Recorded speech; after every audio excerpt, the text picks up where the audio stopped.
275 metre লম্বা চীনা মালবাহী জাহাজ এমটি কাইরোস ক্রুড তেল বহন করে মিশরের সুয়েজ বন্দর থেকে রাশিয়ার নভরোসিস্ক বন্দরের উদ্দেশ্যে যাত্রা করেছিল।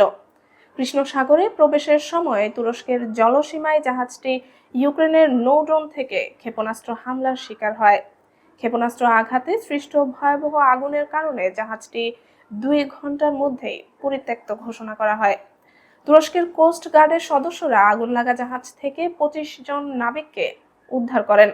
এই নাবিকদের মধ্যে 4 জন বাংলাদেশীও রয়েছে। চতুর্থ প্রকৌশলী মাহফুজুল ইসলাম, অয়েলার হাবিবুর রহমান, পাম্পম্যান আসগর হোসাইন এবং ডেক ক্যাডেট আল আমিন হোসেন। উদ্ধারকৃত নাবিকদের প্রাথমিক চিকিৎসা করা হয় এবং বর্তমানে তারা তুরস্কের ইজমিত শহরে কোস্ট গার্ডের হেফাজতে আছেন। বাংলাদেশের নাবিকরা জানিয়েছেন, হামলার সময় পরিবারের কথা ছাড়া আর কিছুই ভাবা যাচ্ছিল না এবং এখনও মানসিকভাবে পুরোপুরি স্বাভাবিক নন। প্রকৌশলী মাহফুজুল ইসলাম জানান, জাহাজটি মূলত রাশিয়ার ছায়াবহর হিসেবে কাজ করত এবং ক্রুড তেল পরিবহনের জন্য বিভিন্ন দেশে যাতায়াত করত।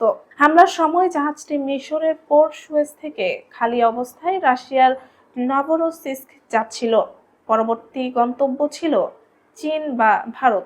তিনি আরো বলেন, প্রথম ক্ষেপণাস্ত্রটি প্রোপেলারে আঘাত করে এবং ইঞ্জিন কক্ষে ফুয়েল ট্যাঙ্কারে আঘাত হানে, ফলে বিস্ফোরণ ঘটে। মাহফুজুল ইসলাম বলেন, হামলার ভয় এখনো কাটেনি এবং তুরস্কের কোস্ট গার্ড তাদের ত্রাতা হিসেবে উপস্থিত ছিলেন। পরিবারের সঙ্গে যোগাযোগের পরেই তারা কিছুটা স্বস্তি পেয়েছেন।